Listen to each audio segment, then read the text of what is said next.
الحمد للہ وحدہ والصلاة والسلام علی من لا نبی بعدہ اما بعد۔ سامعین کرام، وہ چیزیں جو دعا کی قبولیت سے مانے ہیں ان میں سے دو کا تذکرہ اس سے پہلے حلقے میں ہوا تھا، یعنی حرام خوری اور دعا کرنے میں جلد بازی کرنا اور دعا کو ترک کر دینا۔ آج کے اس حلقے میں مزید کچھ چیزوں کا ذکر ہوگا۔ دعا کی قبولیت کے موانع میں سے ایک معنی یہ ہے کہ انسان گناہ کی دعا کرے یا قطع تعلق کی دعا کرے، تو اس طرح کی دعا کی ہوئی اللہ رب العالمین جلدی قبول نہیں کرتا ہے، اس کے قبول میں تاخیر کرتا ہے یا قبول ہی نہیں ہوتی ہے۔ مسند احمد کی روایت ہے، اللہ کے نبی جناب محمد رسول اللہ صلی اللہ علیہ وسلم نے فرمایا، ما من مسلم یدعو بدعوۃ لیس فیہا اسم ولا قطیۃ رحم الا اعطاہ اللہ بها احدى ثلاث، اما ان يعجل له دعوته واما ان يدخرها له في الاخرة واما ان يصرف عنه من السوء مثلها۔ قالوا یا رسول اللہ اذا نکثر، قال اللہ اکثر۔ کہ کوئی بھی مسلمان بندہ جب اللہ رب العالمین سے دعائیں کرتا ہے اور وہ دعا ایسی ہوتی ہے کہ اس میں گناہ نہیں ہوتا ہے، قطع تعلق کی دعا نہیں ہوتی ہے، تو اللہ تعالیٰ اس تین چیزوں میں سے کوئی ایک چیز ضرور اسے عطا فرماتا ہے۔ یا تو اس کی دعا جو ہے فوری طور سے قبول ہو جاتی ہے اور جس مقصد کے لیے وہ دعا کرتا ہے وہ مقصد اس کا پورا ہو جاتا ہے، یا اللہ رب العالمین اس دعا کو آخرت کے لیے ذخیرہ بنا کر کے رکھ دیتا ہے، یا جو ہے کوئی دوسری مصیبت اور پریشانی جو آنے والی ہوتی ہے اس دعا کی برکت سے اللہ تعالیٰ ٹال دیتا ہے۔ یہ بات جب اللہ کے نبی جناب محمد رسول اللہ صلی اللہ علیہ وسلم نے بیان فرمائی تو صحابہ کرام نے کہا تو ہم کثرت سے دعائیں کریں گے اللہ کے رسول؟ تو اللہ کے رسول نے فرمایا، اللہ رب العالمین بہت زیادہ دینے والا اور بہت زیادہ عطا کرنے والا ہے۔ تو حدیث سے پتہ چلا کہ گناہ کی ہوئی دعا اللہ تعالیٰ قبول نہیں فرماتا ہے، یعنی انسان اس طرح سے گناہ کے لیے دعا کرے کہ اللہ تعالیٰ ہمیں چوری کرنے کا موقع فراہم کر دے، یا زناکاری کا موقع فراہم کر دے، یا مجھے توفیق دے کہ فلاں کے مال پر ناجائز قبضہ جما لوں،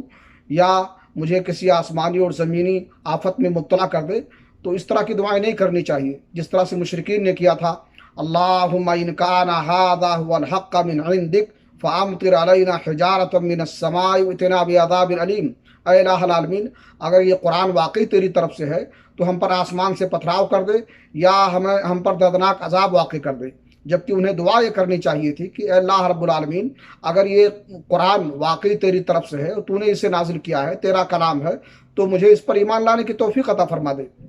لیکن شرک کی وجہ سے ان کی بصیرت جو ہے ختم ہو گئی تھی، اس طرح سے ان لوگوں نے دعائیں کی۔ اسی طرح سے یہ بھی دعا نہیں کرنی چاہیے کہ فلاں مسلمان کو اللہ تعالیٰ مصیبت میں مبتلا کر دے یا اسے کسی آفت میں مبتلا کر دے، اور اسی طرح سے قطع تعلق کی بھی دعا نہیں کرنی چاہیے۔ قطع تعلق کے دعا کرنا بھی صحیح اور درست نہیں ہے، جس سے انسان یہ دعا کرے کہ میرے قرابت داروں، ماں باپ، بھائی بہن، قریب رشتہ داروں اور پڑوسیوں سے تعلق میرا ختم کر دے اور ان سے میرا کوئی تعلق نہ رہے، تو اس طرح کی دعا نہیں کرنی چاہیے، اس لیے کہ اسلام نے رشتہ داروں سے تعلق رکھنے کا حکم دیا ہے اور رشتہ داریوں کے جوڑنے کا حکم دیا ہے، قطع تعلق کرنے کا نہیں۔ اللہ رب العالمین کی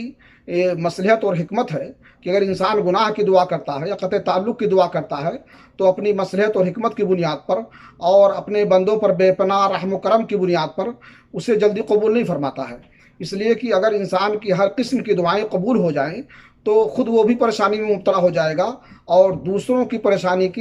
کا سبب و ذریعہ یہ چیزیں بنیں گی۔ اس لیے اللہ تعالیٰ اس طرح کی دعائیں جلدی قبول نہیں فرماتا ہے۔ اللہ نے فرمایا وَلَوْ يُعَجِّلُ اللَّهُ لِلنَّاسِ الشَّرَّ اسْتِعْجَالَهُم بِالْخَيْرِ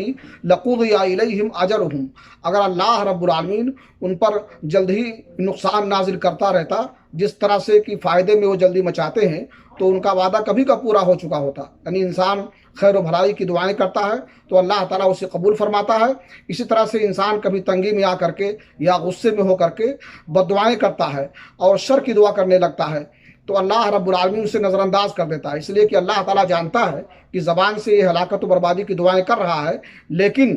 دل میں اس کا ارادہ کچھ اور ہے۔ لیکن اللہ رب العالمین اگر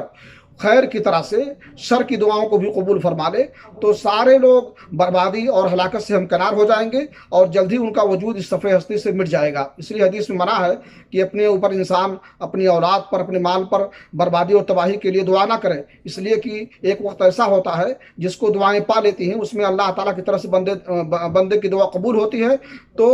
ہو سکتا ہے کہ جس وقت وہ تباہی بربادی کی دعا کر رہا ہو وہ وقت ہو جس میں اللہ تعالیٰ دعا قبول فرماتا ہو، پھر یہ بھی دعا اس کی قبول ہو جائے۔